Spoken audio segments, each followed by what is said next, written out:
Shop the Sherwin-Williams Memorial Day sale and get 30% off paints and stains May 16th through the 26th. With prices starting at $34.29, it's the perfect time to transform your space with color.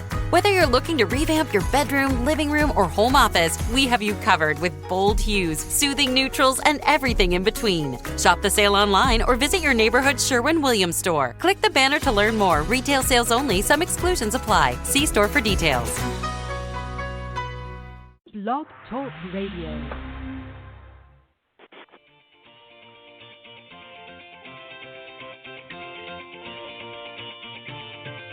Good evening and welcome to Golf Talk Live. I'm your host, Ted Odorico, broadcasting live every Thursday, 6 to 8 p.m. Central from Panama City Beach, Florida, home of the world's most beautiful beaches. I want to take this opportunity to thank everyone for joining me on my weekly broadcast. Every week, I'll feature some of the best instructors, coaches, authors, and entrepreneurs in the golf business today. I begin with a great discussion on Coach's Corner, followed by an insightful interview with my special guest. So let's get started by introducing tonight's Coach's Corner panel.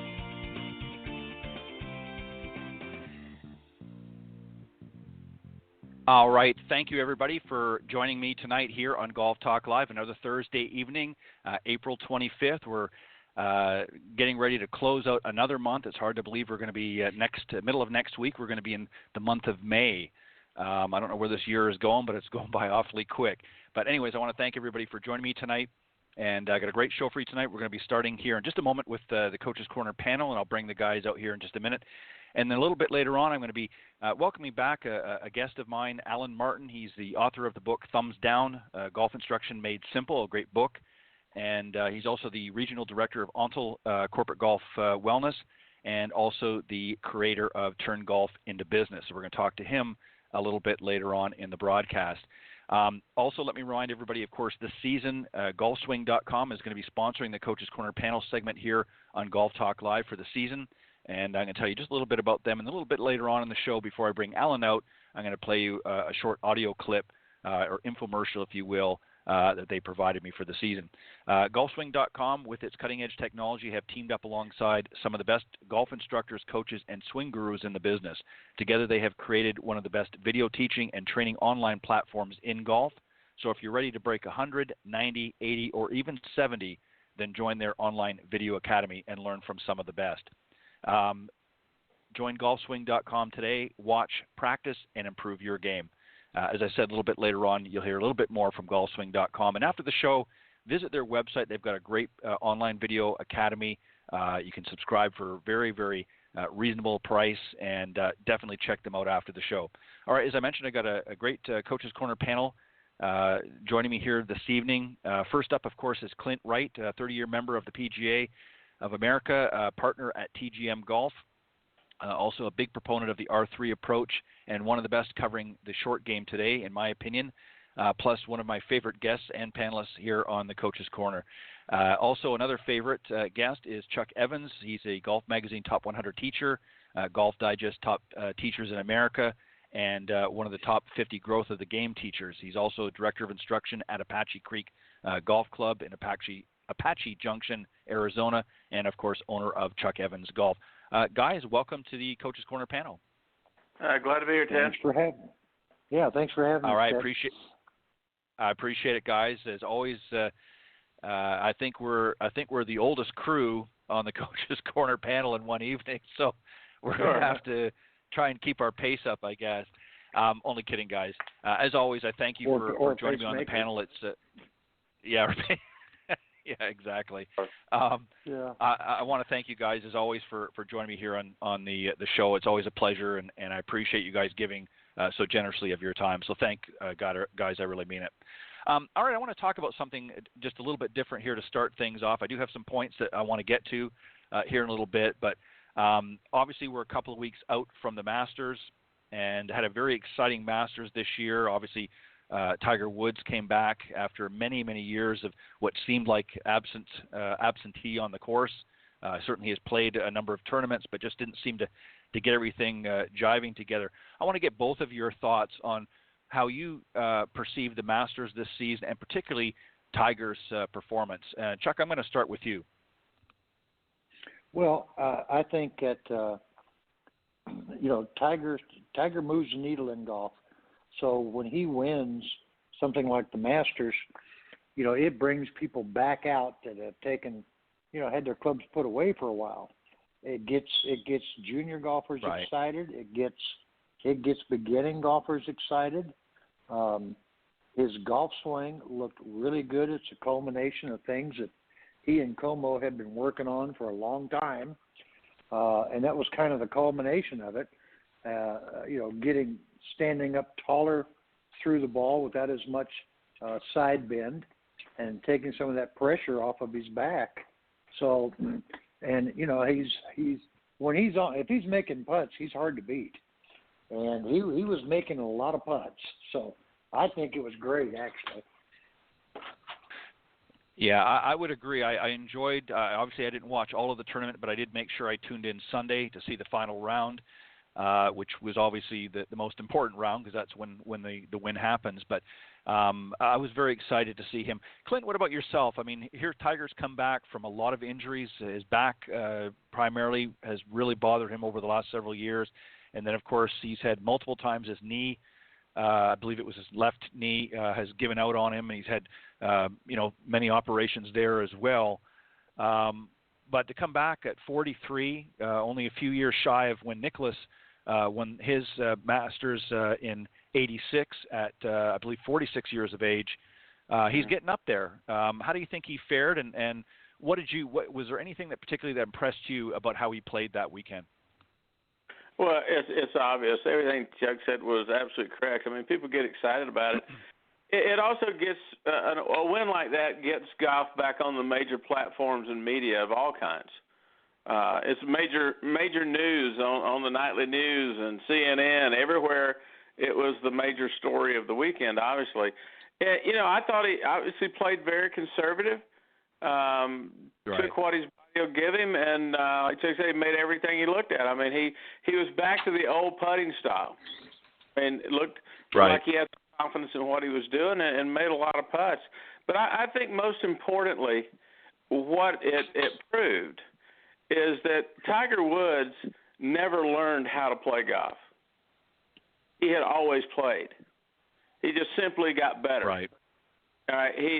So it was instinctive for him until his body gave away, and it proves the point that even as great as Tiger Woods' game was through those dominant years, he relearned how to play.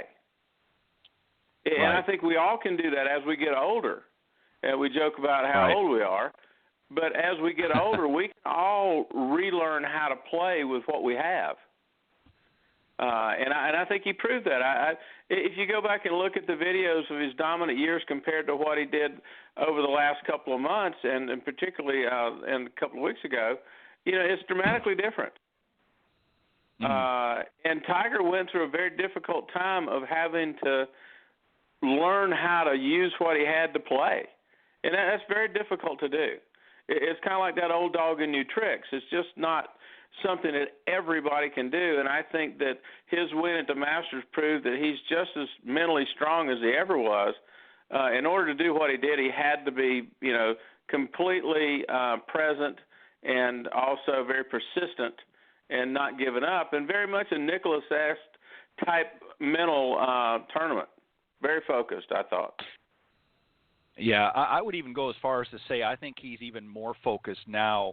I think mentally he's even stronger. I mean, to have to go through a stretch of 11 years, he hasn't won a major. I think really other than one or two, I know he won the Players' Championship, I believe it was last year, which is obviously a pretty good challenge as well. TPC is a tough golf course. But, he really hasn't racked up a lot of wins in almost 11 years.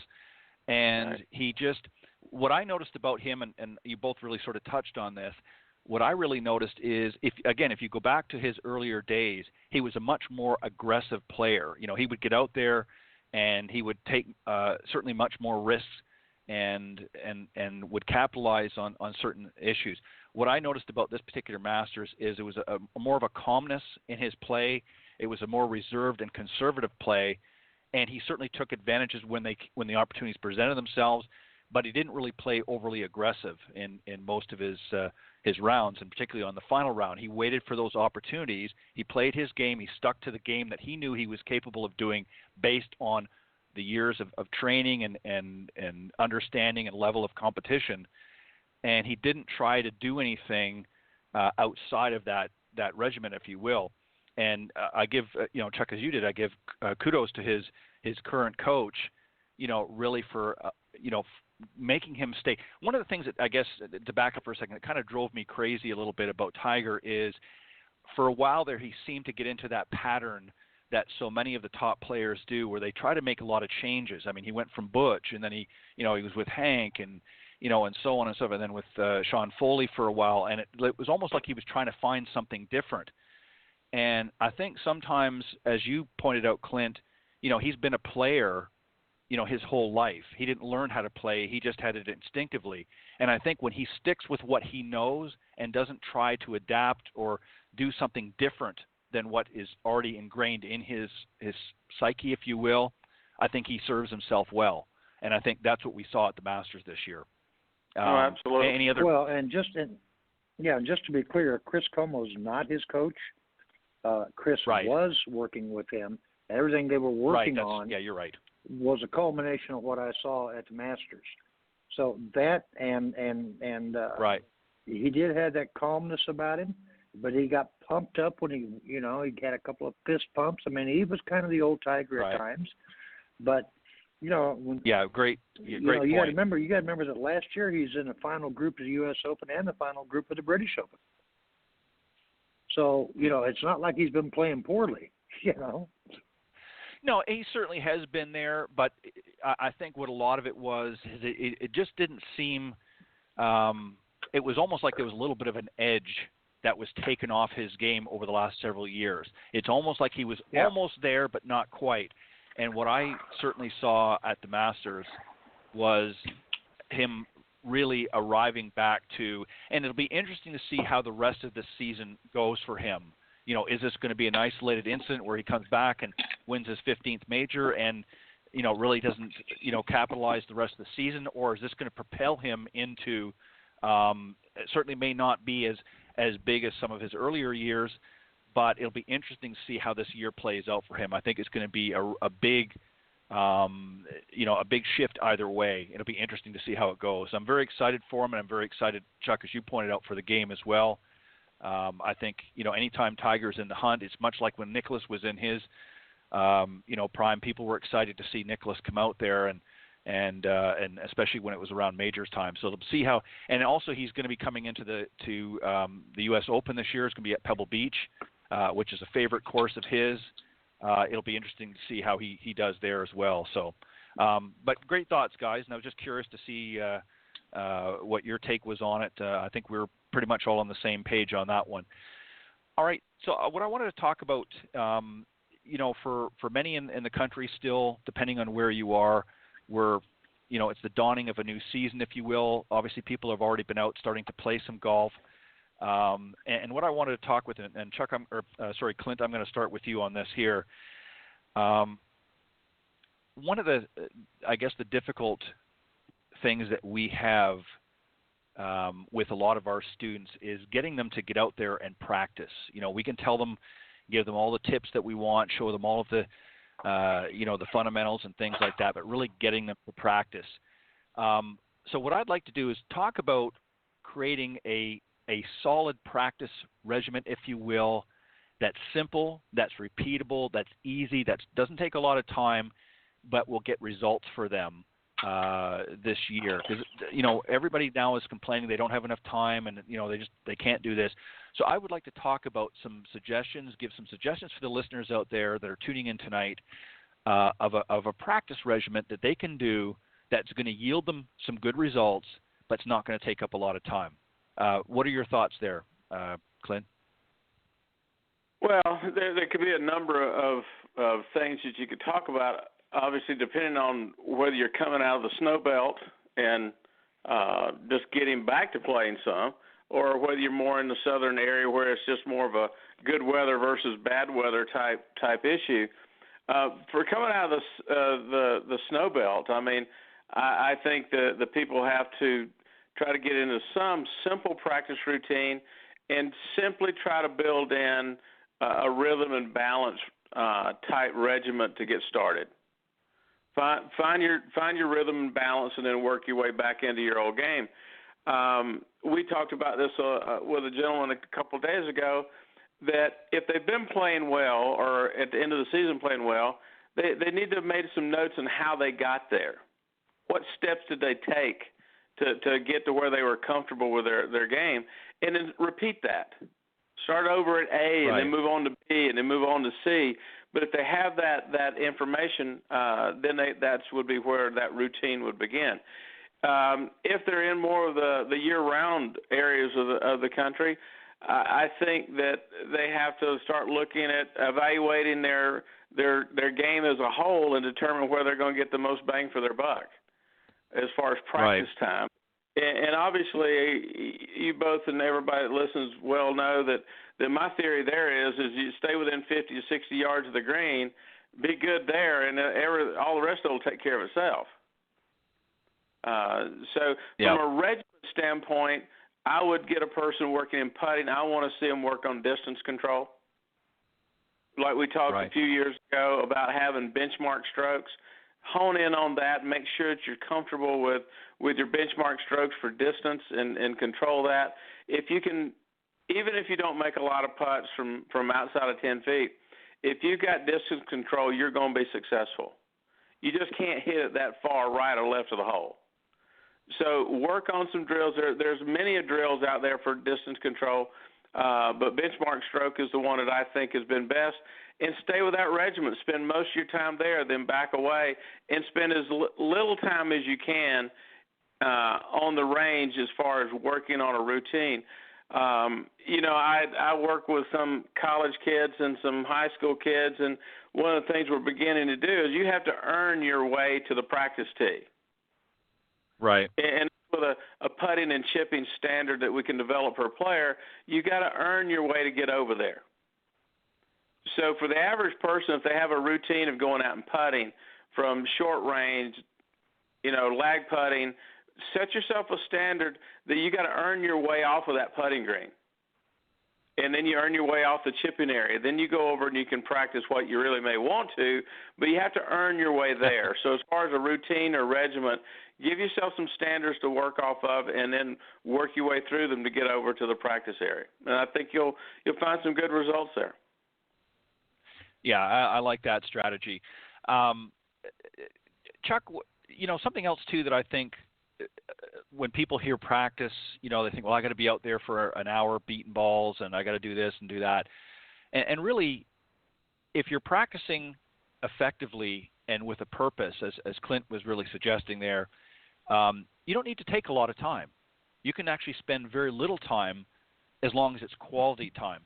So let's take both of those scenarios, because really there are different scenarios. Obviously, you've got your snowbirds and those that are sort of just, coming out of hibernation. And then you've got your the other folk that are down here in the southeast and southwest that have a little bit warmer climates and can play all year round. So let's take it from both categories. If you've got somebody that's just sort of coming out from a winter thaw and they're just getting back into the game, let's set them up with something that's going to yield them some results, but it's not going to take a lot of time, as much time as what most people might think. And then we'll do the same thing with some of our seasonal, all year round players. Well, I just had this conversation Monday of this week with a player. He says, I want to devote 20 hours a week to practice. What do I need to do? And I said, well, first, you don't need to devote 20 hours. I said, if you're going to 10 hours, max out 10 hours, okay? And 80% of that should be your wedges and putting. So you got chipping, pitching, bunkers, putting, right? I said, and then the rest of it work on full swing. But when you're working on full swing, don't work on block practice, standing there hitting the same club to the same flag time after time after time. Change targets, change clubs, practice like you're on course. It's game-like practice, not just standing there, beating 200 golf balls. because I firmly believe that if you don't change your full swing one lick, but you get better from 100 yards in, you can drop 5 to 7 shots easily. If you're a decent wedge player and a decent putter, you don't have to be great; just be decent. Right. So I like to see people when because they're coming back out. Let's say after they've had the clubs in the rust bucket for the whole winter up north. They start going out, and then about late September, early October, they finally find their groove, and now it's time to put the clubs back up. Well, right. if you'd been practicing all winter, and that doesn't involve hitting balls necessarily, it just involves using a mirror, something you can see your reflection in, and right, if nothing else, a tennis racket, so you can see what the club face is doing. You can monitor everything that you're doing. Like I said, when I was in Kansas City, we had indoor training, and they're hitting into a net. We did that all winter long, so that when spring would come around, we wouldn't have to start all over and then get it, halfway through the season and finally, finish work. So, but you can putt in your living room if you have to. You can hit little chips in your living room, and you can make full swings in front of a mirror. Just watch yourself. There's no golf ball there, so don't worry about the golf ball. But you have to build in these series of motions, and good, bad, or indifferent. When you talk about practice, and they say, well, practice makes perfect. No, practice makes permanent. Only perfect practice makes perfect. So there's not a lot of sense in going to the range and hitting 60-yard slices at a rapid-fire pace. You go through a large bucket in 10 minutes. That does zero to build any confidence or any kind of pattern. Yeah, and well said. And the other thing, too, I think, guys, is, we want to get them out in the golf course, when we're working with them and that, get them in a playing lesson, get them to actually have real on-course experience. But at the same time, when we do want them to practice in between lessons and practice in between rounds, we want it to be quality practice. And that's something that I think a lot of people, and both of you touched on it, that seems to be lacking. People get out there and they're just sort of raking the ball. We've talked about this many times before. And I think that, I like, Clint, what you said about sort of setting those benchmarks along the way, not just on the putting surface, but even in the chipping arena and even in the pitching arena. Set something and so that, you've got a definitive goal that you're working towards. And it's not necessarily, hitting the perfect shot, but you've set some benchmarks, whether it be, again, putting or what have you. And I think once you do that and use that as a guide, because if you look at some of the best players, obviously they spend a little bit more.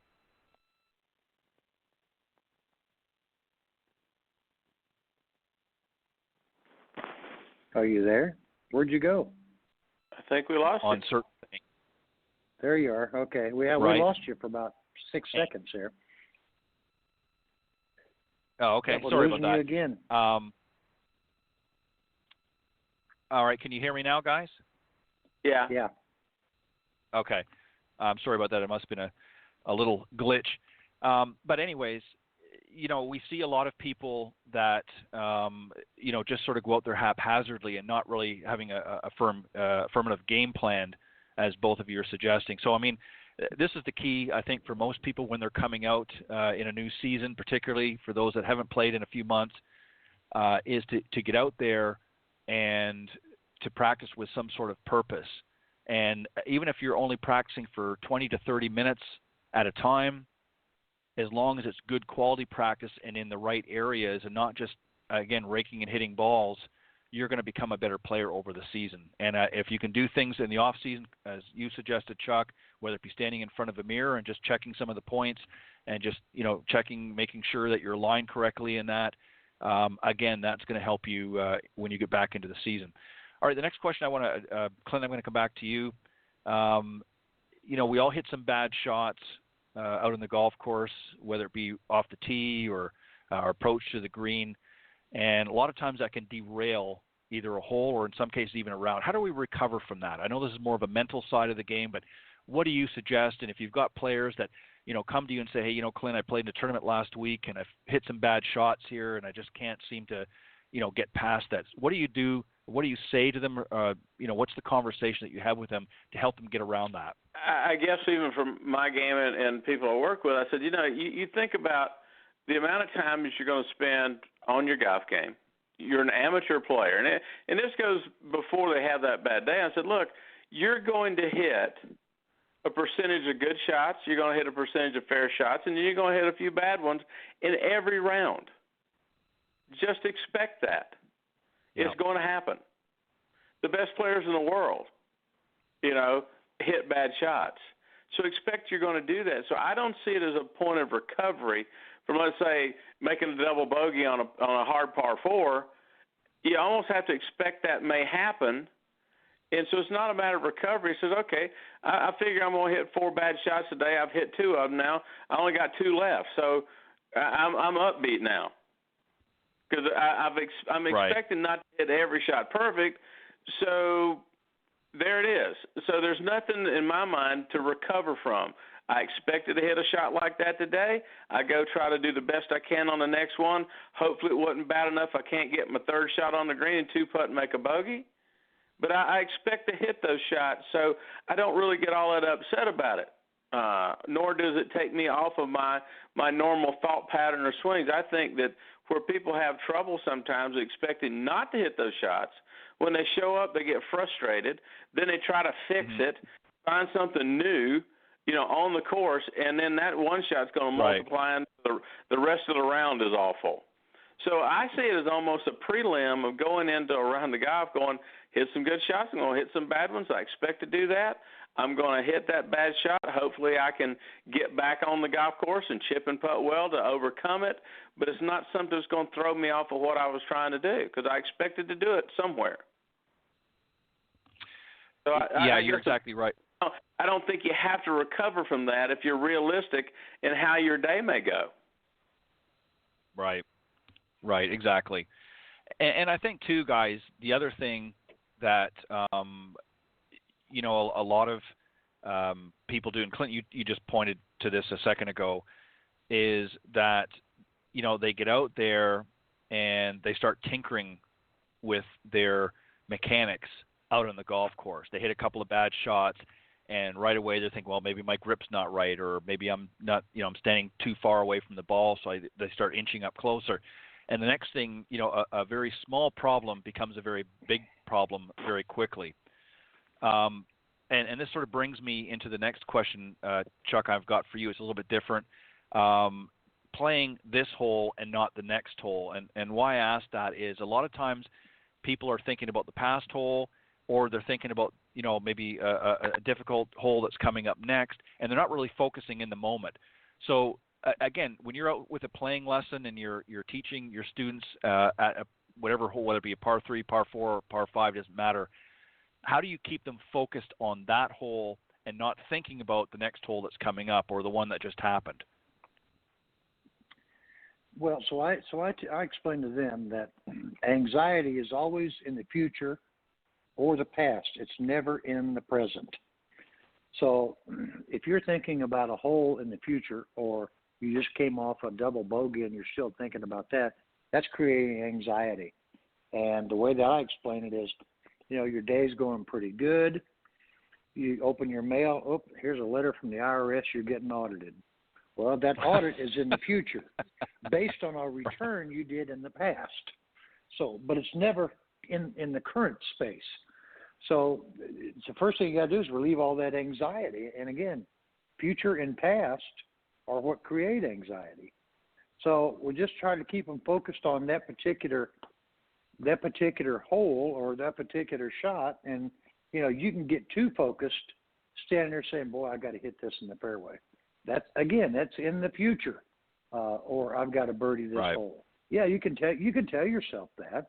But again, if you do that too often, you start thinking, again, it's too much future and past, and the anxiety creeps in.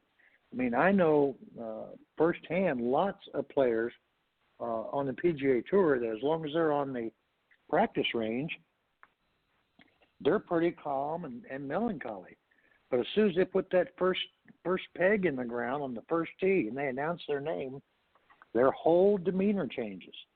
They can barely draw the club back.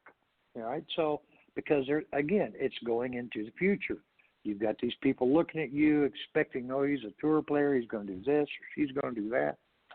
So you just have to stay, and it's not the old one shot at a time thing. It's just relaxing and swinging the club, how you're going to swing the club. Whether it's good or bad, it is what it is. And what I see a lot of amateurs do is they'll hit a bad shot, and the first thing they do, a lot of times they'll either slam the club in the ground or they slam it into their bag.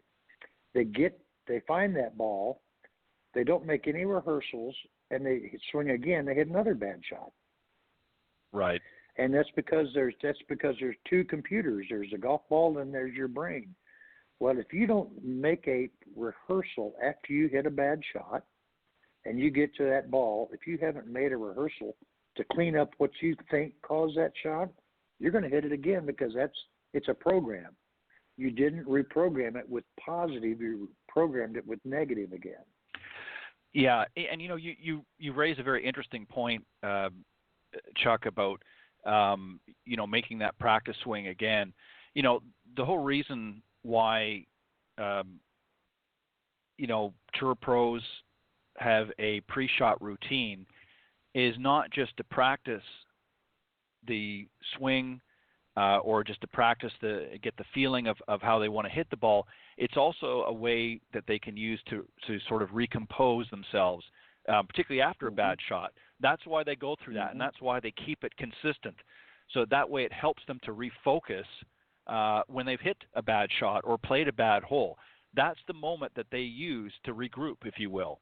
And this is something, you're exactly right. I mean, Clint, Chuck, we've seen it 1,000 times where we'll see a player an amateur hit a bad shot, and whether it's thumping in the ground or hitting the bag or mumbling something on their breath or yelling it out, one of the two, we see them, their anxiety levels go up.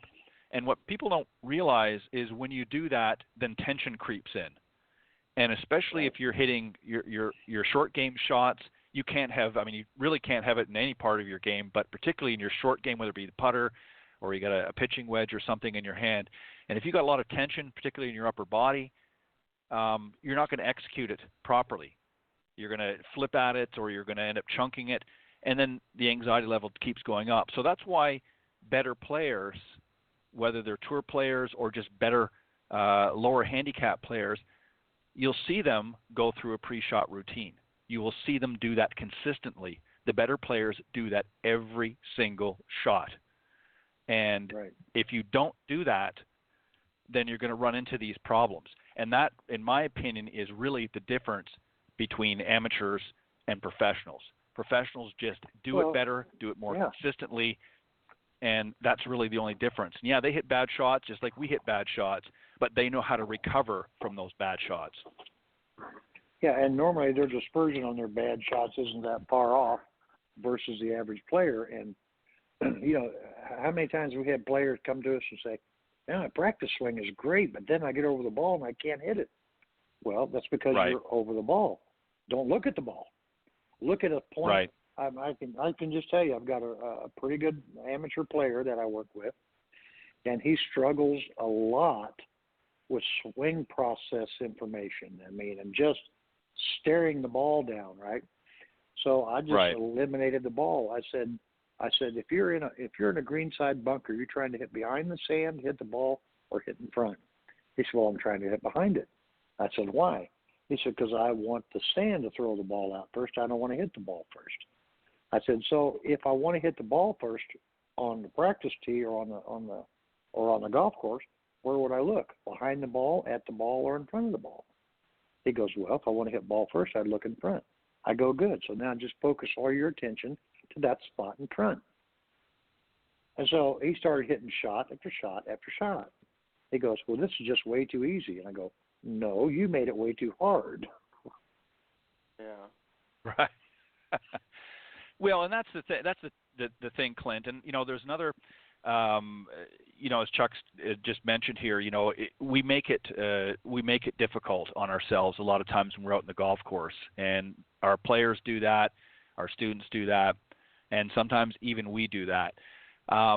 So I think in addition to having a good pre-shot routine, you've got to have a playing strategy when you get out on the golf course. Whether you're playing with your foursome on the weekend, or whether you're playing in a corporate event or just in some other local event, you've got to have a playing strategy, because it does a couple of things. It takes your mind off of really non-important issues throughout the round. You're not thinking swing mechanics, you're thinking strategy. So walk us through that a little bit. What's a good strategy for some of our high handicappers to be thinking about as they're going through the round? What should they be focusing on to help take their mind off some of these other issues that are just sort of fogging up the brain? Who are you going to? Well, one of the things. Sorry, ahead, Clint, that was for you. Oh, I'm sorry.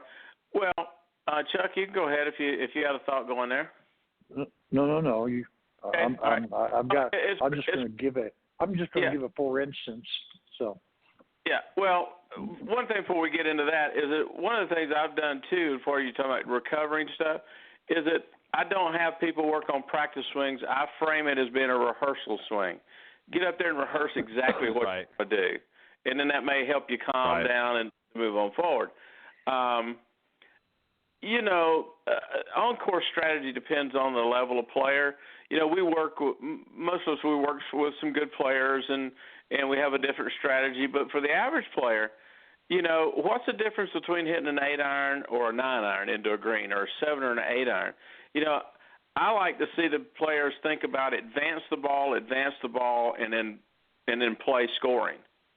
And if you're having trouble keeping a driver in the fairway and you think you got to hit it, drop back and play your favorite wood. Move the ball down the fairway in a reasonable fashion, and maybe you're not hitting a pitching wedge. You might have to hit a 9-iron into the green, or maybe an 8. But I don't see where there's a big difference between those yardages as far as the course strategy is concerned. I'm working with coaches with one of the little high school teams here, and I told them, these guys, they're a young group, and they're shooting the high 90s and low 100s sometimes.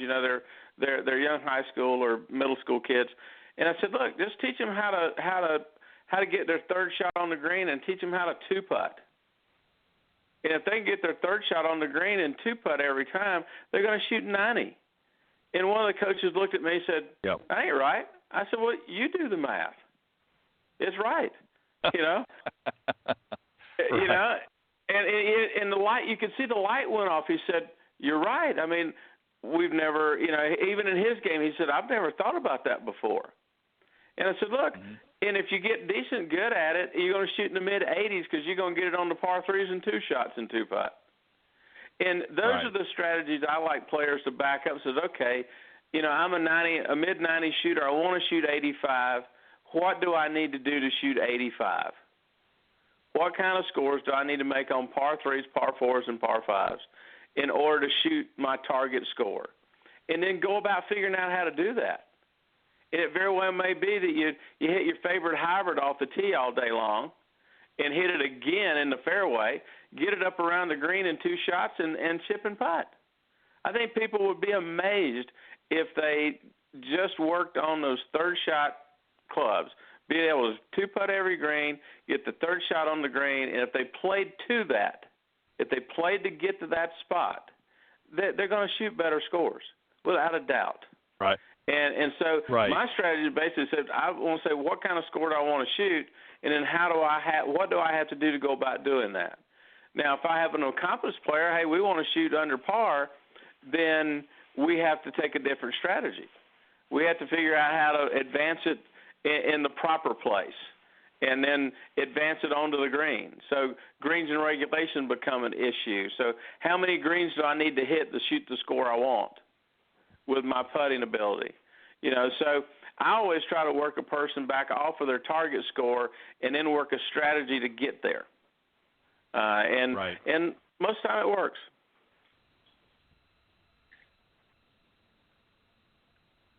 Are you there? Yeah, you're exactly right. Well said. Yep. Yeah, I'm here. Okay. No, well said. Chuck, what about you? What's a good strategy for you to work with on a player, get them focused on playing the game and not so much on their mechanics or other thoughts that might be creeping in? Well, most players, that 135 to 150 yard out is better for them than trying to bash a driver, hitting it over in the junk, and then having to take a penalty stroke or take 3 more strokes to get it to the green.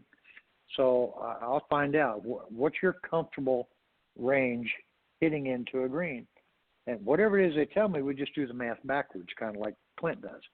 And we say, okay, so we're going to hit this club, and even if you miss it, you'll have this yardage. But then the other thing I do is I look at angles. For instance, our first hole is a dog leg left. You can see the 150 out, and to the right of it is a bunker. Behind or through the fairway is water. So that shot actually calls for a draw, taking it way down the left side, because if you hit driver, you're going to hit it all the way through. Well, I have a guy who's going to be actually 92 tomorrow. So when we go out on the golf course, he has a tendency to hit his shot to the right of the 150. Well, he can just hit the same shot, aim a little more left, and if he's left of the 150, it saves him 40 yards into the green. If he's right of the 150, he cannot reach the green. But if he's left of the 150 and cut that 40 yards off, he can get it to the front all day long. So I'd like to see what their tendency is and then find a way with angles to give them less yardage into the approach shot. Yeah, another great point as well, Chuck. This is the thing. You don't have to hit the ball a great distance. Yes, it's nice if you can crank it out there, 250 plus. And if you're really youthful and you're a young hitter and you can hit it out 300, that's fantastic. But I think more people instances of wanting to hit it, a mile down the middle of the fairway instead of playing a strategy of, even if he can hit it only 150, I would rather hit it 150 straight and keep it in play than hitting 250 and being all over the place, because then it just as you pointed out, Chuck, it takes away opportunities. If I'm hitting it over the right side of the fairway and it's adding 30, 40 extra yards to my shot, now it makes my approach much more difficult. Whereas if I hit it, maybe only 150 or 175, but I'm putting it in position that I want it to be in, that increases my opportunity. I might not get to the par fives in 2 shots, but I'm going to be playing consistently and I'm going to be playing accurately. And as Clint pointed out, those numbers are going to come down. And if I 2-putt every green, then I'm hitting in the 90 range or even less than 90. And most golfers nowadays, just the stats show that over 50% of the golfers are barely breaking 100. Most of them are not even breaking 100. Some of them aren't even breaking, 90 and less. So, it's a very, very small percentage of people that are doing that, and it's mainly because of how they play the game. It's not whether they can hit the ball great. I've seen lots of players that can't hit the ball worth beans. I mean, a good professional comes to mind as Chichi Rodriguez.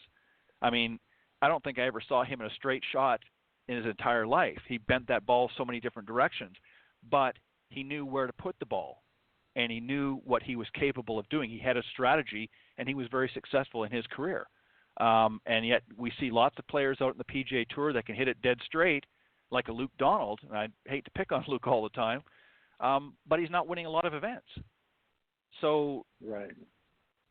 And it goes to the strategy. There's a lot of great tour players out there that are not winning, and it's not a numbers game. It's purely not having a good strategy on course. You can be the straightest ball striker that ever lived, but if you don't have a good on-course strategy, you're not going to close out the deal. You're not going to get up in contention. And yes, Luke's won a few tournaments, but he's not won very many compared to some others out there, and yet he is a good ball striker. So it begs it sort of begs the question, what should I be focusing my practice time on? Trying to hit the perfect shot? or trying to Right. execute the shot that I need to put me in those positions. And I think that's where a lot of people are confused with. Go ahead, Chuck. Yeah, and I'll give you an example. I've got some data that shows that to a center pin, right? Collectively, it is that's 30. 20, only 20% actually hit the green in regulation. 49% of approach shots come up short, and 5% actually hit it over the green. So, yeah, that goes back to how far do you hit your 5-iron? Well, one time I hit it 200 yards. Okay, one time. What? So if you have a 200-yard club, you're going to hit a 5-iron? And he goes, yeah. I go, where's that usually end up? Short. Okay, this is not rocket science. Okay, take a bigger club, aim farther left. So, the people, I see it every day. When I play with these guys on Thursdays, I usually ride with the same guy because he's from Kansas City, where I'm from. And every single approach shot is at least 3 clubs short, at least 3 clubs. Right. Occasionally he'll top one that'll roll up to the green. And I go, man, why don't you just take more club? Well, it'll go over the green. I go, I've seen no evidence of you hitting it over the green. I've been playing with you every Thursday for a year. Take more club.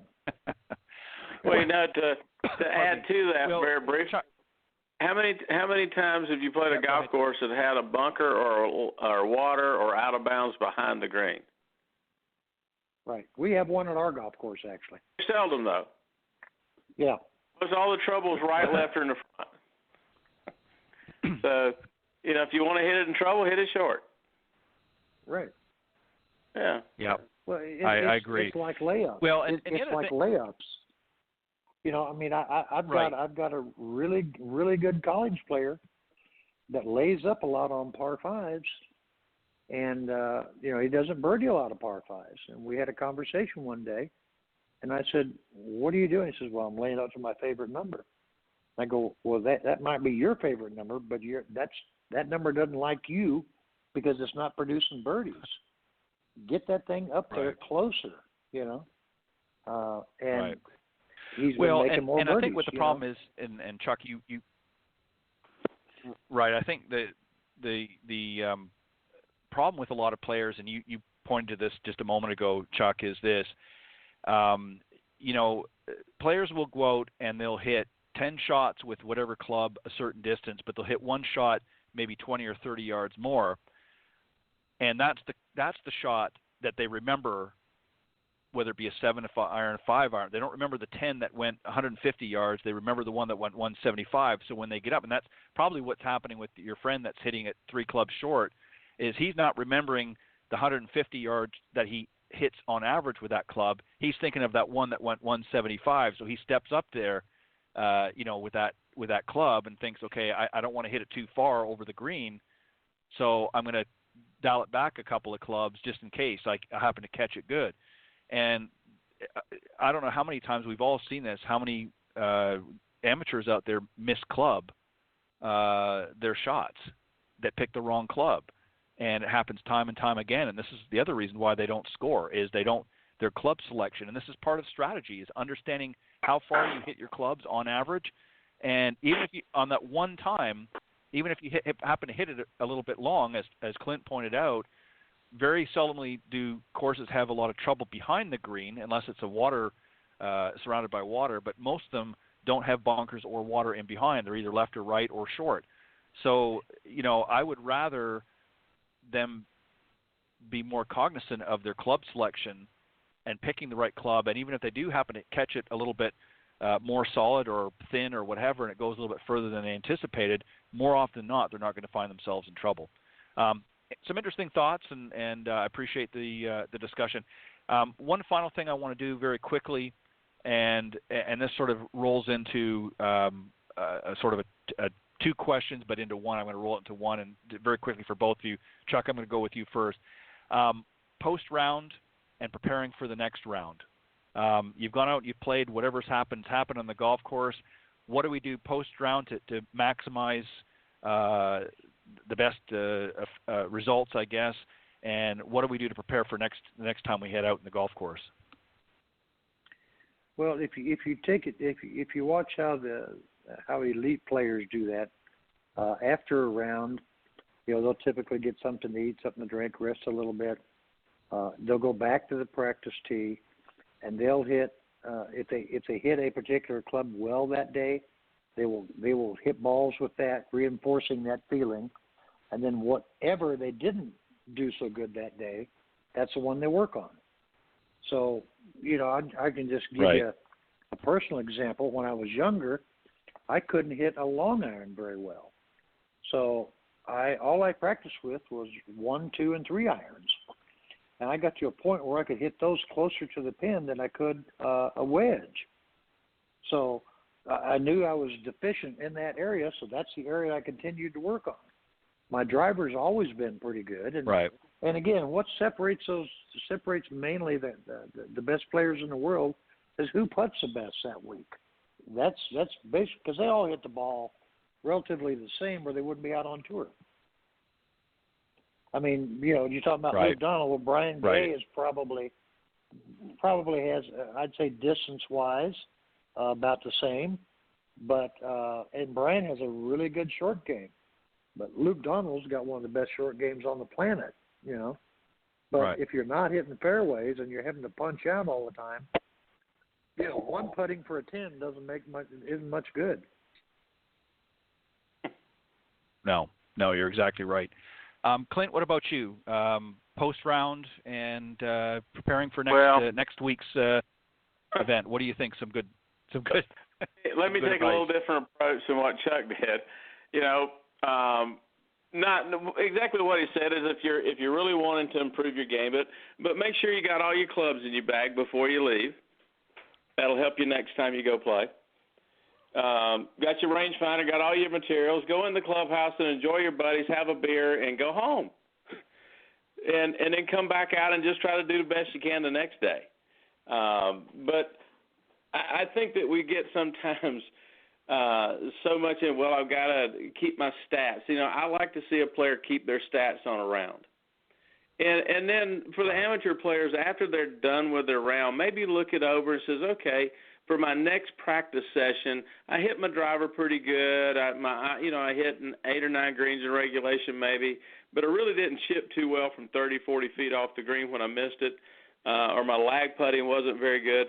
So that'll give me a little bit of a blueprint on where I need to practice next time in order to cover up some of those deficiencies.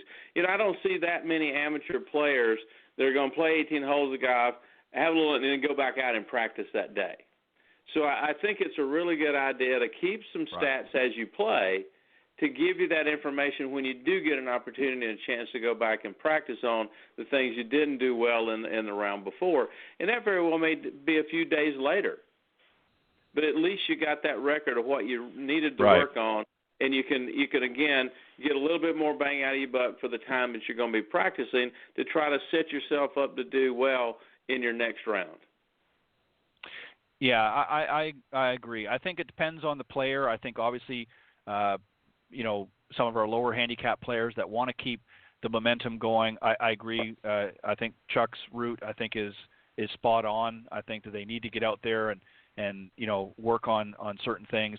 But I think for some of our really high handicappers, sometimes it's just best to just, close off the day, go and have a drink with your friends and a few laughs or whatever, and then regroup and come back a couple days later and take some good stats. There's a lot of great apps out there now too that you can record a lot of the stats in, and it'll actually a lot of them will either keep it on your phone or they'll send it to a program or something on your computer at home, and you can go back and kind of review some of those notes and that a little bit later. So there's a lot of great things out there, a lot of great ways to keep up to that information, and then come back out when you're refreshed and regrouped. As you said, Clint, a couple days later. I think both strategies are good. I think it just depends on the player and what's going to work best for them. But great answers, guys, as always. Well, guys, I hate to say this, but we've wrapped up another Coach's Corner panel, and I appreciate some great conversation. Clint, I'm going to let you start off, and then Chuck, just let the folks know the best way they can reach out. Sure.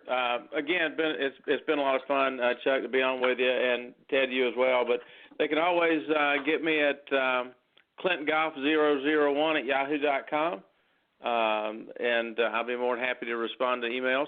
And hopefully everybody, it's springtime. The pollen's getting a little down, so get out and enjoy the game of golf. And we're looking forward to seeing the PGA in a few weeks. I think that's going to be an exciting week as well. So thanks again, and I've certainly enjoyed it.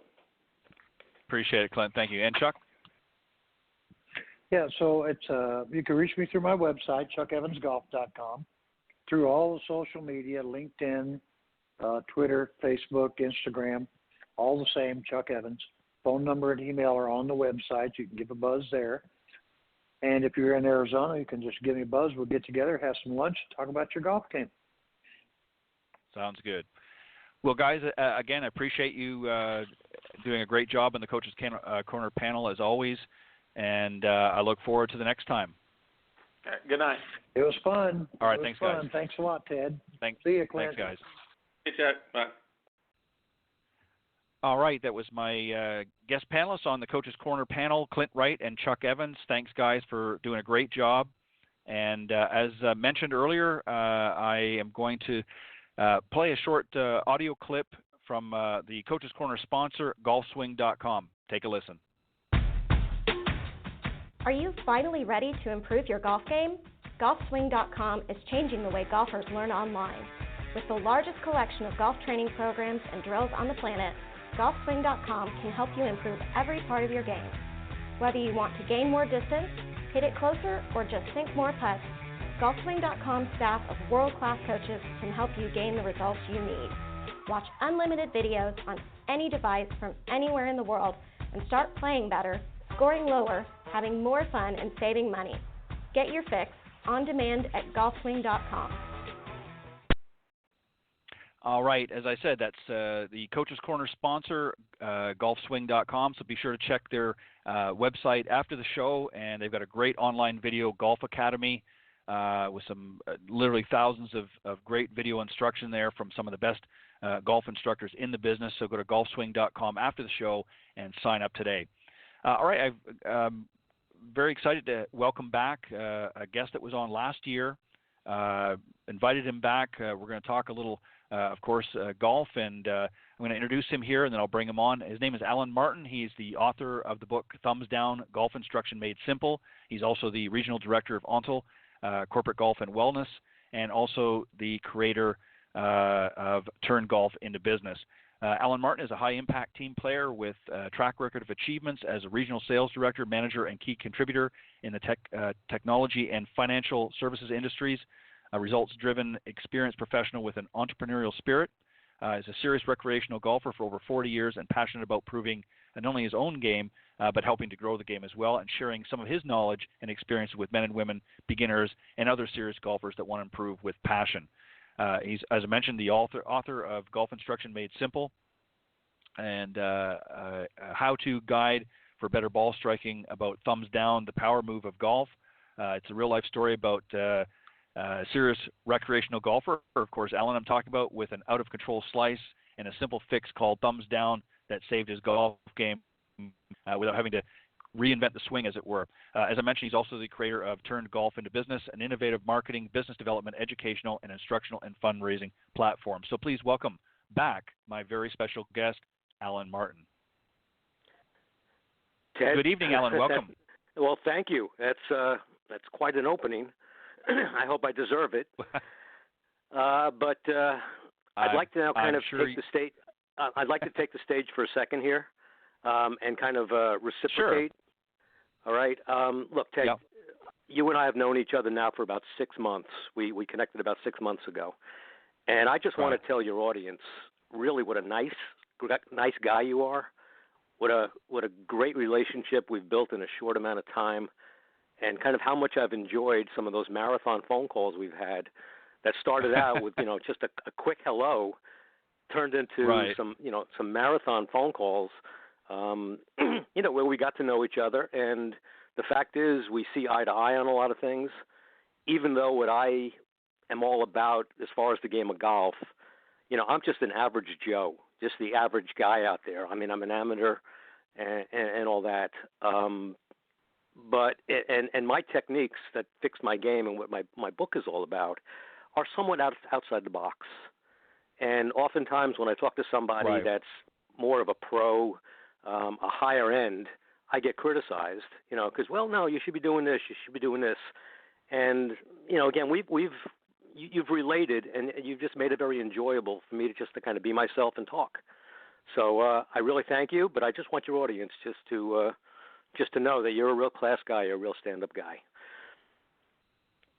And well, I appreciate that, Alan, and thank you yeah. And I will, I will. Go ahead. You could send me the check, for that opening anytime you want. But I'm sincere about that. I'm really sincere about that. I appreciate that.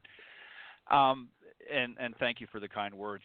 I agree with what you said about unfortunately in the profession, I think, and the golf industry has started to recognize this now here in the last several years, that and I'm not saying this is a criticism to much of the instruction in the past. I think you know what you know at the time, and obviously through science and through other technology, we're starting to understand the golf swing a little bit different. But I think what golf instructors are starting to understand is one swing does not fit all. Everybody's different. Their body styles are different. Their physicalities are different. And I think that for many of the traditional golf instructors over the years tried to sort of pigeonhole everybody into the same box, and you can't do that. There are certain key moves and certain key things, fundamentals within the swing that are key and do have to be adhered to. But how you get to those is up for debate by a lot of top instructors now. So you're exactly right, and I think that you've put together something that you've proven to yourself to be very successful, and that's why you put it in a book. So just I've already explained a little bit about who you are now, but why don't you just talk just maybe for a few moments a little bit about who you are in general and sort of how you got to where you are now. Well, without giving away the store too much here, next week I'm going to be eligible for Social Security. So there's basically an idea of my age. I took up the game when I was 10 years old. All right, I kind of fell in love. By the way, I fell in love with color TV in 1963, and that was the early days of color TV. And golf was one of those early shows that was on in color. Right. And I was able to start watching golf. I was a sports nut growing up, and that's when Arnold Palmer was coming on the scene. So I kind of fell in love with Arnie, started following the game, and then I found out that my father played. So I started taking up the game, but I got to tell you, I started not going out on a golf course, but going over to the local school or being in my backyard, just using some of his hand-me-downs or cut-downs or whatever. And by the way, I was listening to the show. I was listening to most of the show while I was waiting here, and I agree wholeheartedly with what Clint and Chuck had said, kind of about picking some lower yardages, 60 yards in, shorter shots, and master those and get used to those. And those were really the only shots I was able to practice. And that was for a few years. With a friend over at the schoolyard. And, there wasn't a lot of practice, but it's funny how that's the best part of my game right now. And what they were also talking about, I miss a lot of greens. By the way, these days, I play to about a 7-something index. So I consider myself a single-digit handicap. My goal every time I go out is to break 80. I'm realistic about it, and I have fun. I feel like I'm good enough of a player to enjoy myself and to play with basically anybody and not embarrass myself. Enjoyment is very important. So I feel like I'm good enough to enjoy the game and play it at a high level, on any kind of a course. But I'm not so good that I beat myself up when I don't hit a perfect shot. And that's where it comes. That's where my beginning days are my savior because I'm good with my wedges. I'm good with my pitch shots. I'm good within 50, 60 yards, and even shorter, and I'm good out of the bunker. And, I don't beat myself up because it's expected. So I just go, okay, let me get up and down, and it's pretty good. So where am I? I'm like a working stiff. And we've gone through kind of what I'm doing right now. I'm paying the price these days for being an entrepreneur, or at least an entrepreneur wannabe. I'm spending a lot of time doing a job I do not like, but got to pay the bills. So my Friday golf game, which is tomorrow, because I'm off on Fridays, is very special to me. Unfortunately, since the middle of last summer, it seems to rain every Friday, or at least threaten to rain every Friday, like what tomorrow's going to be. Right. So it's kind of like the gods are saying to me, you still got to go through some pain and suffering through this whole process. So, right. Again, I'm kind of that guy that I got to pick up my. I carry the lunch pail every day. I got to pick myself up from my bootstraps, but deep down inside, I'm an athlete. I played all sports growing up, and right now golf is basically the only one that I can continue to play. And, I work at it. I work out during the winter. And what they were talking about before, I'm one of those Northeasterners that has to put down the clubs, during the winter, kind of start over again every year. And I actually take advantage of it now. I feel like I'm in the best shape of my life. And over the last X amount of years, I've not only increased my strengthening type of activities, but I've been stretching for years and years and years now, which I never, ever did when I was growing up. And the combination now of more strength, but the stretching, I'm hitting the ball as well as almost as long as I ever have. At least it seems that way right now. And I'm happy to say that at my age. So golf is very special to me. It's I've always been a competitive person. But there's just something about this game that, it's hard not to love. So I got to be honest with you. I know I'm getting off topic here a little bit, but it disturbs me to watch people that are playing the game. I mean, that love the game. I mean, they're so thrilled to go out and play golf every day or whenever they play until they tee it up and start playing the game. And then immediately it starts looking like they're going through a war. And it's funny. I mean, it's funny, but it's sad to watch because it shouldn't be that way. This is a game. Games are supposed to be fun. It's supposed to be enjoyable. Right. Let's agree. It doesn't. It always isn't that way, but it's not life and death, and nobody put a gun to your head to have you go out there. So that's kind of like my philosophy. Well, I'm not sure if I answered your question, but there we are. You answered it perfectly, and it raised a very interesting point, Alan, that you mentioned, and a key word there is fun. There are a lot of players, and I'm talking obviously amateur players out there, that are not having fun. In fact, a lot of people certainly are getting into the game, new people coming into the game, some, sort of what I call restarts. They played maybe when they're younger and stopped playing for one reason or another, maybe family obligations or work obligations, and are starting up again. But there's also those folks that have dropped out of frustration, and it's because, like you said, they're going out there, they played for a number of years, and they stopped having fun. And for a while, even though you didn't stop, there was a point when you weren't having as much fun either. You were, you'd mentioned that you struggled with a part of your game. You were a big slicer of the ball, and it was causing you obviously some anxiety at that time because you enjoyed golf, and you weren't having as much fun as you obviously are now, and that obviously led to the book. So talk a little bit about that. What happened? How did your game sort of go from that, and how did it evolve now? And then, of course, we'll talk about the book. From the first time I hit a golf ball, by the way, I played baseball, and hitting the ball was not unnatural to me. Hitting down on the ball was kind of a natural thing. I was always good at hitting it, but from the first swing, it went from left to right, and I'm a righty. Right. So that's just kind of the way it was. And when I really started playing, I played a fade. And when I started getting better, I didn't try to change it. So I hit a power fade, and I played well with it. There was a point in time, though, just through either be stress-related, work-related, through injury or whatever. And then I got to tell you, my workout routine in the early 1990s really destroyed my game. Right. I lifted weights, and because I didn't stretch, I just started going outside in more and more. My divots showed that I was cutting across the ball. So my power fade was starting to turn into an out-of-control slice. Mm-hmm.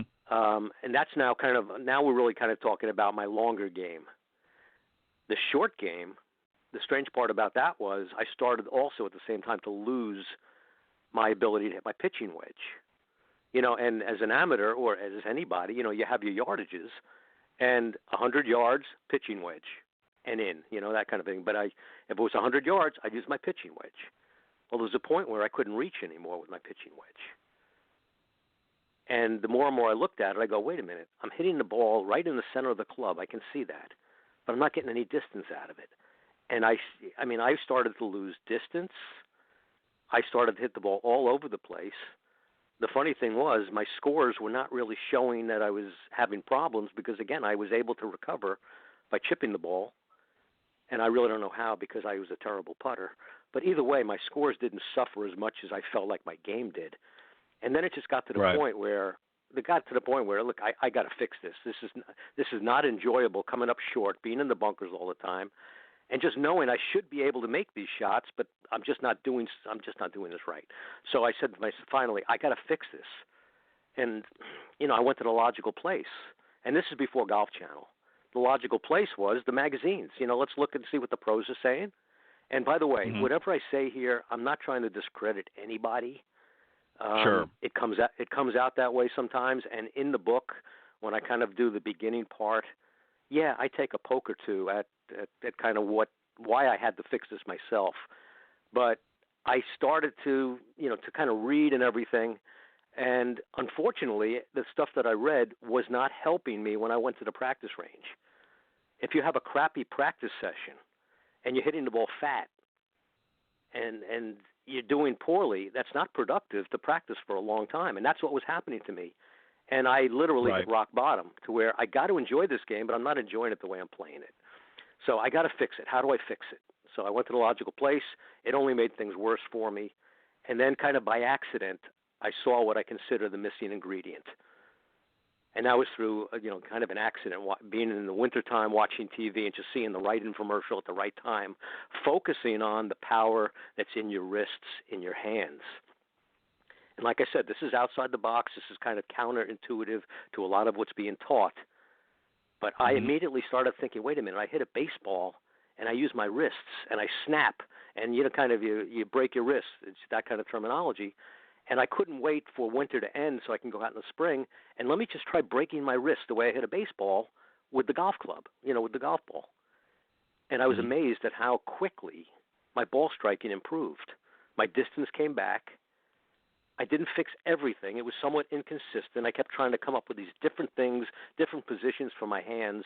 But immediately I changed from trying to use my body as much as I did, where I was kind of literally screwing myself into the ground by trying to turn so much, that now I had a power source that I didn't think was you're supposed to use in the game of golf. Mostly because it just seemed to be everybody said it's taboo to use your hands. The club will square naturally.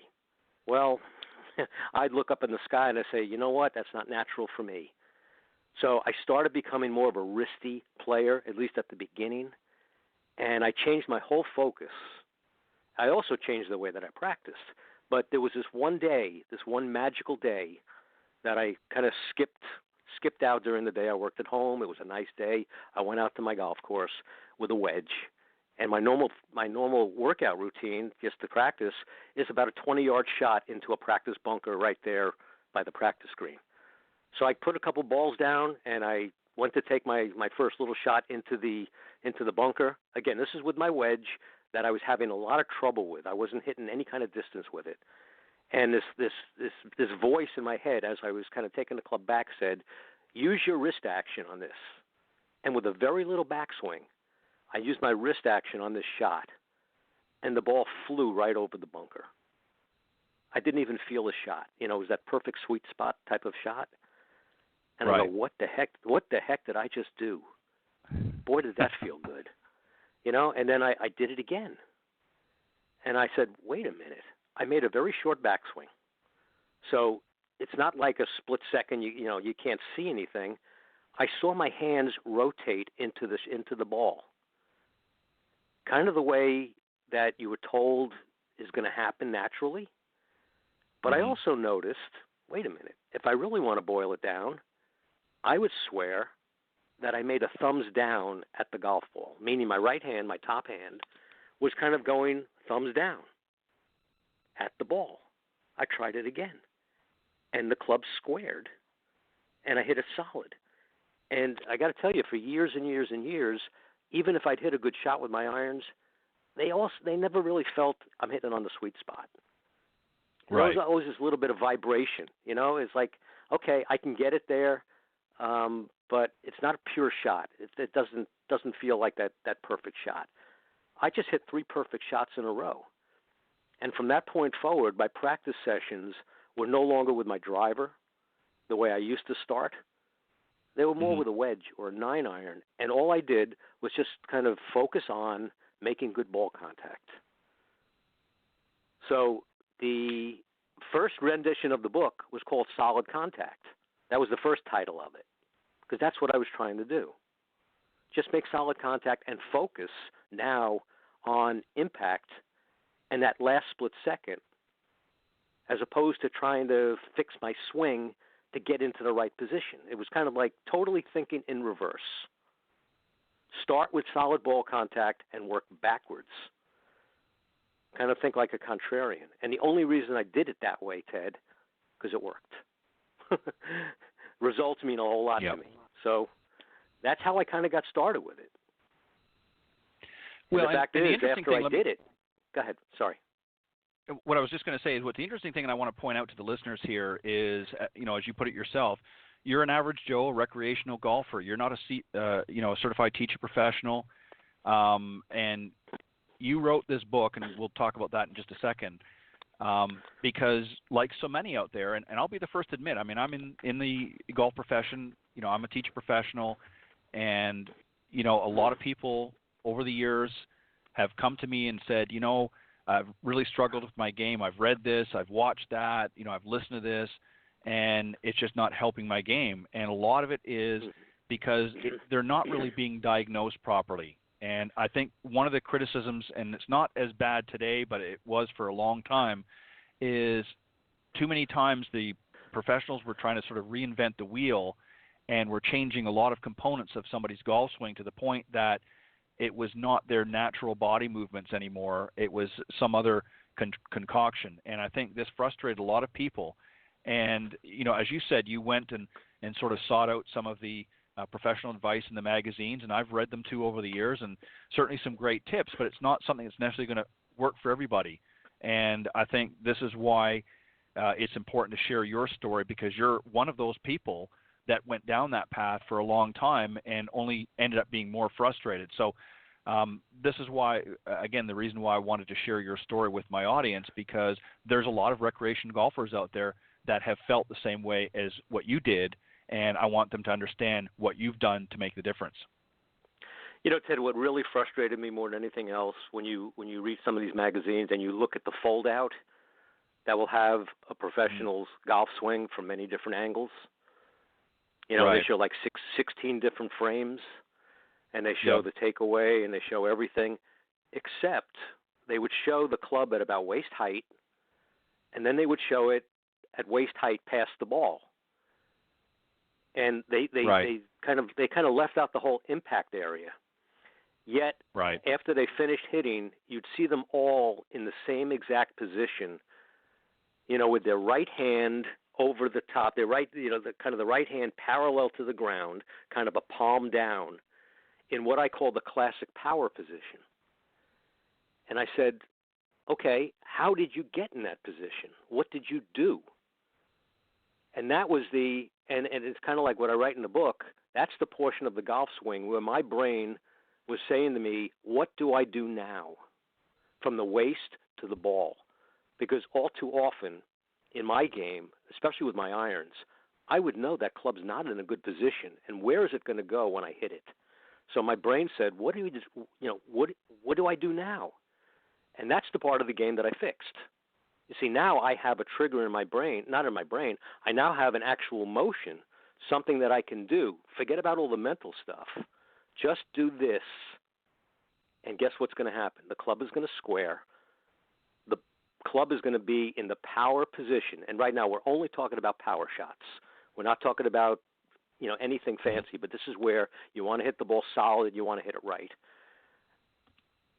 I now was able to get the club in the power hitting position by just doing a particular motion. In this case, it's making a thumbs down at the golf ball, snapping my wrists the same way I would if I'm making a baseball swing, and turning the club down at the golf ball. As I'm hitting down, turn the club down. And how do you make that happen? Just go thumbs down. So it's not only a mental thing, it's a trigger. The thumbs are the triggers.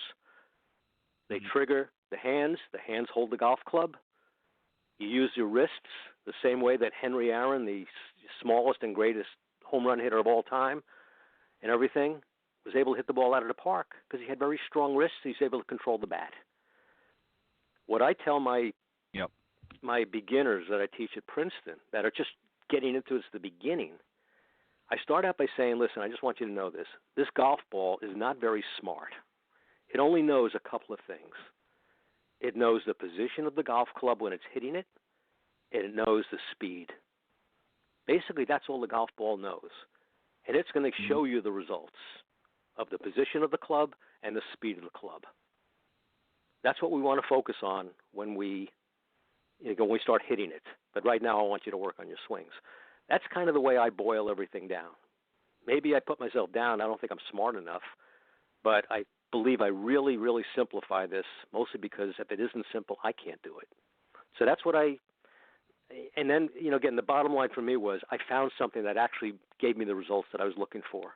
And then once I found it, then I started working backwards. Now, how do I enhance this by practicing the right way and, kind of doing my drills? And by the way, in the book, I not only give you the technique on how to do this, the book is filled with pictures, and the pictures are redrawn pictures from these magazines that are people like Fred Couples, Mark O'Meara, Jack Nicklaus is in the book, Stewart is in the book. Every one of the people that's in the book, including Annika Sorenstam, Julie Instr, they've all won professional tournaments. They've all won majors. What am I saying? They've all won majors. And Tiger Woods, what am I saying? I got a lot of pictures of Tiger. And when you look at him blown up, what his hands are doing at impact, you wouldn't know it because that's not what he talks about. He talks about all these guys talk about all these different motions and things, yet at impact, their hands are in the same position. They're rotating through the ball, they're squaring the club, and they're adding motion to motion. Right. So, again, the most important thing to me is what I believe I've created here is not a recreation of everything that's ever been done in golf. But I believe this is, at least for me, it's just the missing ingredient that I think most of us glance over and don't even think about. The same way the pictures in the magazines just kind of glance over impact like it's natural, like centrifugal force is going to square the club and make everything happen. It just didn't work that way for me. So I had to write about it. Again, once you have something, I'm entrepreneurial. I said, well, hey, maybe, because you look out on the golf course and you just say, everybody that's out here is a serious golfer, and I bet you none of them are focused on what I'm focused on. So I thought I had the Holy Grail right there. I had to write about it. It's interesting, Alan, that you bring that up because, and you talk about a lot of these other golfers.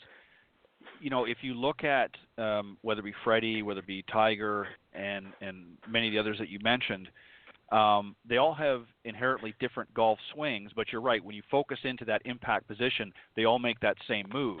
And if you look at all the golfers, in the past, Nicklaus, Trevino, Palmer, again, they all had inherently different golf swings, but they all had that same move at impact. And you're right, too much golf instruction focuses on all the other areas.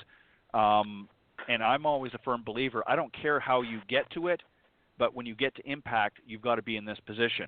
And if you want to do 2 twirls and a loop at the top of your backswing, I couldn't care less. As long as when you come into impact, this is how your club face and how your hands are positioned. And this is where I think golf instruction has missed the boat for many, many years, is they've confused with a lot of clutter. And it was well-intended, but I think they were trying to perfect the perfect golf swing. And as you know, everybody's swing is different. And if you try to put everybody in the same box without really giving them the meat and potatoes of it, you're not going to get the results desired. And I think this is what's frustrated so many people along the way. And obviously, you've had to sort of go out and find this out for yourself. And I think that by writing about it and sharing your journey just adds that much more credibility, because the fact that you're not in the golf profession, say as I am or some of the other teach professionals are, you're somebody that's learned through your own journey, and now you're wanting to share it with others on what's been able to make you a better player and back to enjoying the game at a much higher level. And also I just want to make a note, because I want to move on to the business side as well, because I know you want to talk about that. But I want the folks to know, and if you want to make some brief comments, that's fine. You were actually selected by the Golf Channel to appear on a For Inventors Only segment where you actually got to talk about this movement. You've also been in some other local media featured as well. Just talk briefly about that, and then we'll move on to the business side of golf. Well, look, I'm really proud that I was chosen by the Golf Channel. Now, I'm watching TV one day, and I turn on the Golf Channel, and right as I turn it on, here comes this preview, says, "Do you have the next best thing in golf?" And I look at the TV, and I say, "You talking to me?" And in that case, it just happened to be the right time of my life when right. I was looking, what am I going to do with this? How am I going to take the next step? And the TV was asking me, "Do you have the next hot thing in golf?" And there was a preview for this new show that they were doing, this reality show for inventors, everyday people that had invented products, to show them off. And they were they had a competition. They had about 1,200 people auditioning around the country. So they had one coming up in New Jersey. I checked it out. I signed up. I went to the audition. I was number 60 online or something, and you got to wait all day. And you got to make the cut and everything. So I went through my thing, and a month later, waited a month, I get this phone call. Says to me, "We'd like you to come on TV, come on and compete for the top prize." So, I jumped up and down and said, "Wow." The next thing I thought to myself was, well, you're not going to win this thing, but boy, just the fact that I'm going down there. So it was a thrill to be chosen. I will say that I made it to the cutting room floor, meaning, it's a whole different story. I was presenting, at the end of the day, I was presenting to two golf professionals, one of them being Billy Harmon, the Harmon family. Right. And here I have an amateur's way of fixing something. So, the moment that I heard who the panel was, Fulton Allen, Billy Harmon, and the editor of Golf for Women magazine, Stina Sternberg or something. Right. So I patted the guy, the guy next to me, I patted him on the back. I said, "Well, nice knowing you, because I'm not making it very far with this group." And yeah, they interrupted me about 30 seconds into my presentation, and basically said, "No, there's nothing new about this. This is how I teach." Yeah, I've been doing this for years. Those are the kind of comments I got. But it wasn't new. It wasn't a new invention. So they kind of shot me down. And the lady said, "Well, don't quit your day job on this thing." Because what did I show them? I showed them a little handmade book those were in the days when I was making these myself, nothing published. Right. Just totally made on the company copier, so to speak. You know, the prototype versions, I needed something to show them. I gave them all that. So I knew I wasn't making it, but I was thrilled to be there. It was terrific, and I got recognized. And, you know, to me, I was a winner. So that's how that Golf Channel thing went. That same year, I decided I went to a publicity event in New York City, and that's where they had people from the media looking for new talent. That's how they discover people that are going to be on the shows in the morning and stuff like that. So I spoke to the Comcast people. They had a morning show, and they wanted me to be the golf business guy. So I did that. I have that video of me being the golf business guy on Comcast Your Morning. And then later that year, I contacted one of the local shows here, Inside Golf, and I'd already been in contact with the producer. But to get on the show, I needed something special. I said, hey, I'm going to be on the Golf Channel. And that just kind of opened the door. So he and I, we played probably a couple of weeks before he invited me to be on the show, and we played in a corporate event, a charity event, and I was able to watch his game, and guess what? He had a slice. He's a casual golfer. He had a slice, and he was about a 12, 13 handicap. So he was my target audience. Those are the people that I was really looking to. I felt like they were my sweet spot. So I was able to at least see him play, and then it came to the day that we were doing the filming, and you know there were no outtakes here. This was all in the first time, and then you know we got there, and the next thing we know, they're rolling the cameras, so everything was live, and he hits a couple of shots, and he sliced them. I said, okay, here, try this, just try this now, and immediately he's hitting the ball well. And then he kind of overhits it left, because one of the things, once you're a slicer and you're using a grip that really is kind of more like, it's an anti-slice grip. Well, once you start squaring the club, now you've got a hook. And that's what happened to me. I went from over-slicing to over-hooking. And I'd never hooked the ball with an iron. So I had to start making some adjustments with my hands now. So I made those adjustments, and on the fly, I said, well, now, you know what we need to do? We need to just make an adjustment with your hands here. Try this. And all of a sudden, he's hitting the ball well. He even said, he kind of explained what was happening, because he asked me a question. I said, well, you just tried it. Tell me what happened. And he explains to the audience, well, I was a slicer. Now I'm hitting the ball really well, and I'm hitting it high. I never hit a high ball. I said, well, you just did in front of me. So on the fly, you know, this thing just showed me it worked. Just right. Impromptu in a few minutes, and we have it on film. So that's my video that I actually include with the book when I sell it as a package. So I've got the supporting material, both for Turn Golf into Business and for, you know, the thumbs down and the book and the power move, the method. So, you know, now I've got myself some infrastructure and some nice experiences along the way. Right, and nothing gives you greater satisfaction, especially when it's on the fly like that, to have the commentator to be able to experience exactly what you're talking about live on air. I mean, you couldn't ask for a better circumstance to turn it out. And I want to talk about now for a few moments, since you sort of set us up for it. Obviously, the book was sort of a piece, if you will, of a larger puzzle called Turn Golf into Business, or TGIB, which is a marketing and business development platform that helps capitalize on the power and the popularity of golf and the powerful golf business connection. So talk a little bit about that, how you came up with that, and what you're looking to accomplish through TGIB. As you so appropriately said in the opening there, I was a sales professional for many years. I mean, that's what I did for my living. And in order to create rapport with people, to open up doors, to kind of, you know, people do business with people they like, and building relationships is universal. And I don't care what industry you're in, and I don't even care what we're talking about here. it's important in a lot of different ways of life. But I was in the sales business, and I always used sports kind of as a way to talk to people. You know, I mean, I was very shy growing up and stuff, and I knew sports.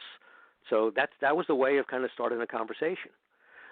So that was kind of natural for me. And, you know, sports kind of gravitated a lot to golf. So what I kind of came up here with was, well, during my entire career, this is what I did. I would use sports, I would use golf to open doors, to create rapport, to build goodwill, to build relationships, to network, and always thinking of this whole idea, people do business with people they like. Mm-hmm. And then I was just kind of putting into practice stuff that I did myself. I didn't have to learn anything new. I already knew it. And I immediately, I started kind of building this platform that used golf because, golf is not only very popular, it's the same way as using football. There's a big football game coming up, and people are talking about it. They're rallying around it. They have parties, Super Bowl parties and all that. So, again, what I'm doing here is not reinventing the wheel, but I'm taking advantage of the power of the sport to do all the things that are important. As I keep saying, open doors, create rapport, build relationships, network, and all that kind of stuff. So all I'm doing is kind of recreating a platform around the idea of business development or sales. Sometimes we don't like using that word. Marketing and promoting by using the sport. Now, I already had an instructional piece. I was very good during my career at making presentations in front of people. I mean, I made thousands of presentations. So I was pretty good in front of a group. So I call that education. And what am I educating? I'm teaching people to use the sport the way I did. They always say that golf or sports sometimes take on the same characteristics as life. Well, it's absolutely true. Right. And then the other piece of my puzzle, is fundraising. There was some times several years ago when I would attend golf outings, helping them raise money, because most of the golf outings, that's what their purpose is. They're either charities, nonprofits, or some organization that's paying tribute to somebody, whatever, but they're trying to raise money, and they want sponsors. And every dime that they collect is a bonus. So I started out by trying to help the local PAL, their golf outing. I ran a Beat the Pro kind of contest. Beat my drive. Donate $5. It will go to the event, and if you beat me, you are in the running to win either a prize that they have there, or we set up a 50-50 or something like that. It helped the event. It also helped me show off. Because who am I competing against? In most cases, I'm competing against everyday people, hackers, that are there to enjoy themselves. And more often than not, I'm going to win. But for me, winning was not the important thing. But the fact is, I hit the ball better than they did, so I built some credibility in myself. It was a win-win. It's definitely a win-win. So now I've polished this up quite a bit over time, and the golf outing is very, very important to me. It's a very good venue to accomplish a lot of things. Number one, I can help the event by helping them raise funds. I can show off my products, and I now have an audience that is it's a captive audience, and a captive audience in a relaxed, non-competitive environment. Well, that's rare to find. Now, people do business with people they like. Well, I get to shake hands with everybody that's out there, and if I have a sponsor there with me, they get to shake hands with everybody that's out there. All of a sudden, thinking like a contrarian, this is the opposite of major media, where they're looking for eyeballs. Well, I call this grassroots marketing.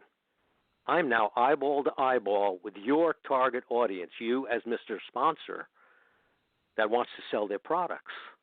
but we're doing it kind of the old-fashioned way, by building relationships. And what better place to do that than the golf course? So again, Right. what I now try to accomplish is everything I've done along the way here put into one package, kind of an a la carte or a buffet of different services and things that'll help various different people. And I have various areas of kind of expertise throughout my career. And that's really what turned golf into business is really all about, a very comprehensive platform, as I call it, of all these different services. But it's really focused on sales, and what's helping people sell. Right, and what's really interesting about that, Alan, is the fact that, again, and I don't want to emphasize on this, but not being somebody that's traditionally in the golf industry, you've taken your experiences based on your instructional experience, on what you've done to teach yourself on how to be a better golfer. You've used your sales background, obviously, and business background, and you combined all that and put them together and then incorporated some fundraising and education along the way. And now you're able to offer a service, if you will, through TGIB to help others capitalize on the game of golf and utilize it, which is really what sort of creates a uniqueness, if you will, for what you're being able to offer, because the fact that you're not, because I know there's teaching professionals out there that do golf business and get involved in business networking groups and things like that, but it's a little bit different because they're specific in teaching golf. But you've got a general and overall business background in various areas that you've sort of pulled together, and again, you're using it through the TGIB platform to be able to market it and present it in such a way that, as you said, it's a win-win for not only you, but it's also a win-win for the events that are being held and also for sponsors that want to get involved in it as well. It gives them a chance to get their products and or services in front of a marketable audience, and you're able to help them network through that through TGIB. Ted, I'm happy to say you get it. That's what I believe I've created. And I'll pat myself on the back. I think I've done a good job. It's now a matter of execution. Right. Well, it's like anything, and again, you equate it to life. I mean, we all are on a journey, and sometimes it takes, a little of this over here, a little over of this over there, and then when you start putting all those pieces together, then you start to get a greater vision. So, obviously, you had to develop your game to such a point that you were comfortable and confident with your game.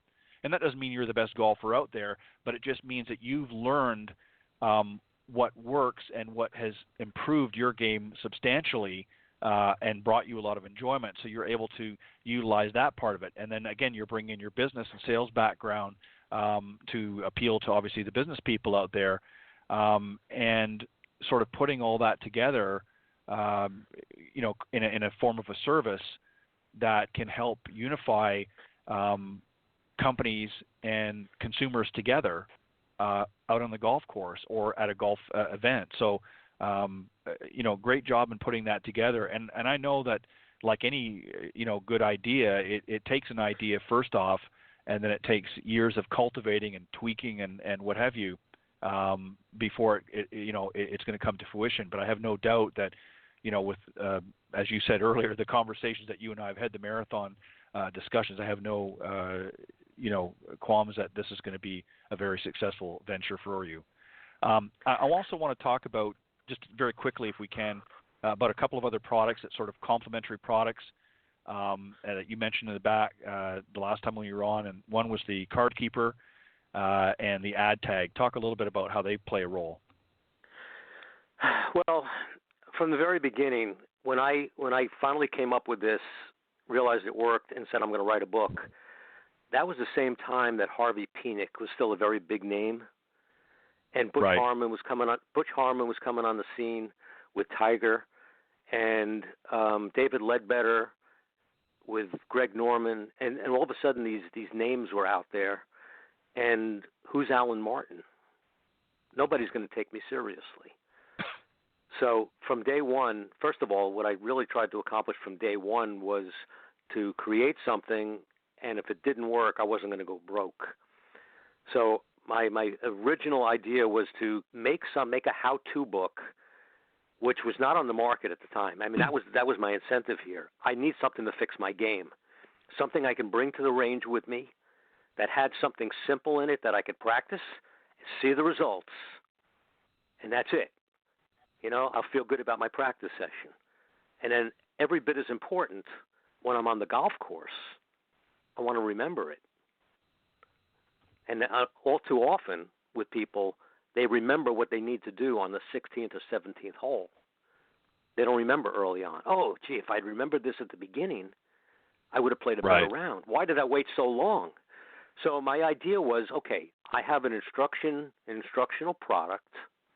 I want to make it not like a book, but I want to make it more like a how-to guide, have a lot of pictures in it.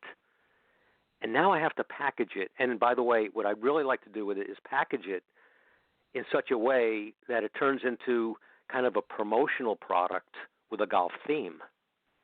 Because I'm not going to get anywhere trying to build the best instruction book out there because I'm a nobody. Nobody's going to take me seriously. So that's kind of what I intended to do, a how-to instructional product with something that actually works, that's simple, easy to read, easy to understand, and something you can actually use to practice and then use on the course. Now, to use it on the course, how am I going to do that? So I came up with this idea, gee, if I could attach it to the golf bag, and by the way, Harvey Penick had his little red book. Well, I'm attracted to the color orange. I knew I couldn't make this book red, but I liked the idea of having a color. And I also made it, the pictures in the book are redrawn by an artist, and they look like cartoons, because that's what I took from another book that I had read, whatever. And now the real hard part was the packaging. Okay, I want to put it on the golf bag like it's a bag tag, so I need a clear pouch. Little did I know at the time, there is no such thing. It's just a clear pouch that'll do what I want it to do. It wasn't, it just wasn't a standard part. So I had to somehow, how am I going to do this? And it took me a lot of wear and tear to finally come up with the idea, I got to create this myself. So I found a plastic manufacturer somewhat locally that agreed that together we would come up with that pouch that I was looking for. And again, the pouch's idea was the book would go in the pouch. The pouch would then be on the bag like a bag tag. On one side, you'd see the cover of the book. On the other side, you would see some sponsor's name. So it's now a promotional product. But the important thing is it's bright orange. So every time I go to reach for my bag for a club, I'm going to see the orange. I don't want you to read the book while you're on the course, but you're going to see the orange. Now, this is the earliest gyration of this thing, and it becomes a mental reminder. So all of a sudden, I've got another feature here. Wait a second. Inside is a training product, so it's a training aid, but it's a training aid that I could actually bring on the golf course with me and use while I'm playing, which is very unique. Again, most training aids, you can't use them on the course. So I started positioning this as I called it a teach yourself guide. Not learn this, but teach yourself. Here's exactly what you should do. Go to the range. I've got some drill. Here's what you want to do. I've got some drills for you to practice. And now I'm going to allow you to take this to the golf course with you so you remember it. That's how that originally happened. So that's how that pouch came about. The pouch was also created with like 2 sleeves in it. So if you don't want to put it on the golf bag, which I got to tell you, I had a lot of resistance with that, there was another pouch in there where you could slip your scorecard and put a pencil in, put it in your back pocket. Because we all know what happens when you put your scorecard and your pencil in your pocket and it's a real hot day. It doesn't last very long, does it? It doesn't last very long, does it? No. Now, I'm not going to tell you at this time. We don't have enough time for me to go into the incentive to why I even thought of a scorecard holder, but that's kind of what I came up with. And for whatever, there were reasons I picked the name for it. So it's called the Card Keeper. Right. Very interesting, and I agree. I think it's, anytime that you can, create something like that, and it takes a lot of ingenuity. I mean, there's a lot of great products out there, but as you said, a lot of them you can't take on the golf course. And I like the fact that you put a lot of thought and detail into how you wanted this to sort of unpack. I want to take the last few moments because we're getting close to our time, unfortunately. And I know there was something else that you wanted to talk about tonight. I'm going to let you take the lead on that, and then I'll add some thoughts in it as well. Well, we're going to go one step further. Again, this idea of having a training aid that you could take out on the golf course.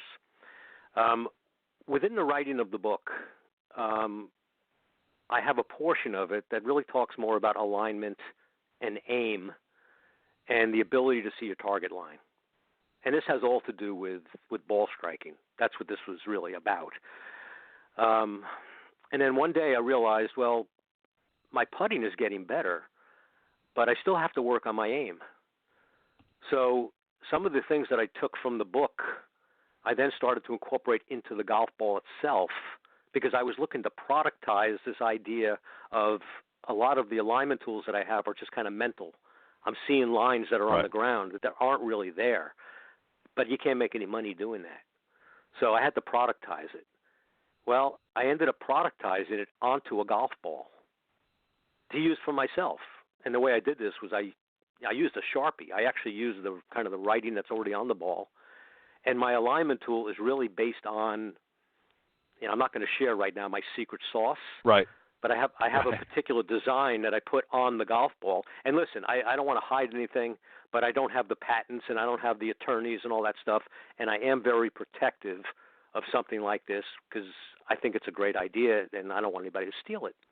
But what I was able to do is kind of use my alignment tool and my aiming tool that was geared for ball striking and really use it now for my putting. Because in putting, I really want to see the target line. I want to be able to bring the club straight back and straight forward. And I will share with you that I not only was able to do it with a Sharpie, kind of homemade, and help my own putting to that regard, I was then able to find a manufacturer that would make my own ball up with my own design. And, again, kind of the secret part of this is the alignment and the aiming for a righty and a lefty are not the same. And for all those lefties out there that are frustrated that they're taught to just do what the righties do but backwards. No, in the book, I specifically have something that's for lefties from an alignment standpoint because they're facing a different way. And with my golf ball, I've been able to create something that's fine-tuned for lefties and then fine-tuned for righties. So if I said to you I've created a righty and lefty golf ball, you'd say it's a gimmick. And I'm going to say, I know it sounds like a gimmick, but I'll tell you what, the ball is going in the hole a whole lot more for me last year with this new actually manufactured ball for me than it did before. Right. And again, I'm very somewhat secretive about this, but I've kind of scratched the surface here because I don't have that line of attorneys, but I do have it. And the way it's positioned today is it's ideal for putting. So for anybody that's looking to improve their putting and wants to have that visual aid with them while they're playing, well, I'm talking about a golf ball here. It's legal. There's nothing unusual about the ball. The ball itself is a very common two-piece Serlin ball that I actually found performs for me as well as anything because I used it all last year. Okay? So people can get a couple of these balls from me. I will tell you how to use it. And I'd be surprised if you don't improve your putting stroke and have the ball go in the hole more times than before by using this. I'm also looking to get sponsors to put their logo on it and give them away at events, whatever they were going to. Instead of buying the high-priced balls, they could put their label on my ball. And by the way, this is part of what I do. This is part of what I like to do at the events. I can run a putting contest, raise some money for them. At the same time, I'm promoting the ball, I'm promoting the sponsor, and I'm raising money for the event. It all what I like about what I put together here, and I've had a lot of time to think about it, it all really ties into one package. And again, I kind of label it, this is grassroots. This is the opposite of mass media, a lot of eyeballs. Now, I'm into feet on the street, eyeball to eyeball, handshake, build relationships. That's what Turn Golf into Business is all about, and that's what my complementary products are kind of all about. They're all promotional in their own way. Right, exactly. And let me just add this, and again, I'm not going to give anything away here. Obviously, Alan, you've talked to me about, I just want to go to the golf ball for a second, and again, I'm not going to give anything away, but, when you explain to me really the concept behind it, it's very, very simple in its presentation, but as a golf instructor, I can tell you that based on the information that we discussed the other night, it can be a very effective tool. And I've seen a lot of gadgets and gizmos and whatever you want to call them that really do absolutely nothing.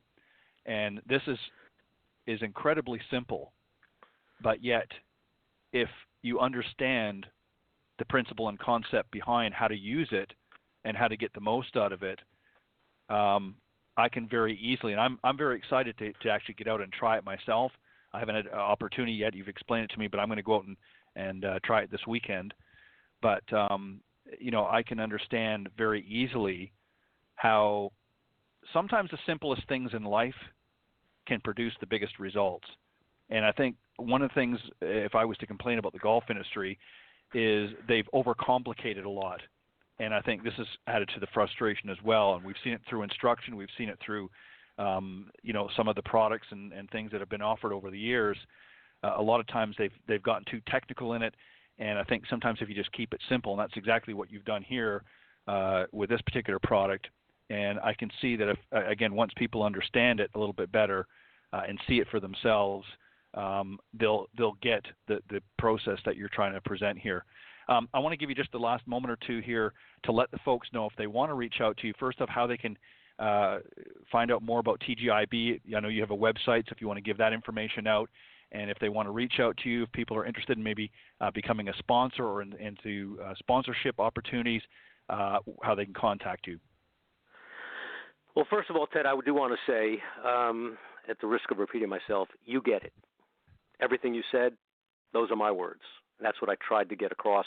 I thank you for this being genuine about the fact that I do believe you get it. So, again, thank you, and that's part of the relationship you and I built. We just see eye to eye on a lot of things. thumbsdowngolf@gmail.com is a way you can get in touch with me anytime. I'm very happy to correspond with people. thumbsdowngolf@gmail.com. golfinstructionmade.com will get to my homemade website, and on the site you're going to see buttons at the top for Turn Golf into Business, golf fundraising. I talk about my journey of having an out-of-control slice, and all that kind of stuff is on golfinstructionmadesimple.com. But please feel free to email me, thumbsdowngolf@gmail.com. On there, you'll also get my phone number. I take phone calls. I love talking to people. When I sell product, I follow up. I want to know how you're doing. I give a virtual lesson over the phone. I mean, you basically have me for life. I just like doing this. This helps me get up in the morning, and again, I just really enjoy it. So thank you, Ted. Well, I appreciate it. It's been a pleasure being on the show. Well, I appreciate, Alan, you coming back on and sharing the information again with the audience. And again, I can't strongly urge the folks to reach out to Alan. And also very quickly, if they're interested in maybe getting a copy of the book, can they do that? Where can they go to get that, or just reach out to you and you'll direct them, or what can they do? Well, unfortunately, at the moment, my shopping cart company kind of pulled the plug on me without me knowing it. So I'm a little bit disabled with the website. So the website is going to say to you to email me. If you email me, we can work pretty much everything out. But understand this: the best distribution of the book is an ebook. Okay, so I can very easily email a PDF file to somebody. and then follow up. So the hard copy is a whole different issue. It gets a little bit complicated, a little bit costly, and at the moment I don't have the best infrastructure, so I do want to share that. Contact me. We can work out something that works for you. Perfect. Well, Alan, I want to thank you very much for joining me tonight on Golf Talk Live. It's been an interesting discussion. It's always interesting to learn new things, and I know the audience will enjoy it as well. So I appreciate you taking the time to come on and share that with the audience tonight, your journey, if you will, into the golf business. And I want to wish you much continued success, not only with the book and the instruction, but also with TGIB as well, turn golf into business and all of the opportunities it creates, and also with the golf ball as well. I think it's a great teaching tool, and I think that once people get one in their hands and give it a try, I think they're going to see the results that you're offering. Well, thank you, Ted. And my final words are, sorry about your Toronto Maple Leafs. That's the way it goes. Well, yeah, that's it. All right, Alan, thank you very much, and you have a great evening, and I'll talk to you soon. Thanks again, Ted. Good night. All right, good night. All right, that was my very special guest, Alan Martin, author of the book Thumbs Down, Golf Instruction Made Simple, and also the creator of Turn Golf into Business. I also want to thank the guys earlier on, Clint Wright and Chuck Evans, from joining me on the Coach's Corner panel a little bit earlier. Don't forget to join me next week here on Golf Talk Live with another panel and a very special guest. And on that note, God bless everybody. Have a great weekend, and we'll talk to you soon. Thank you.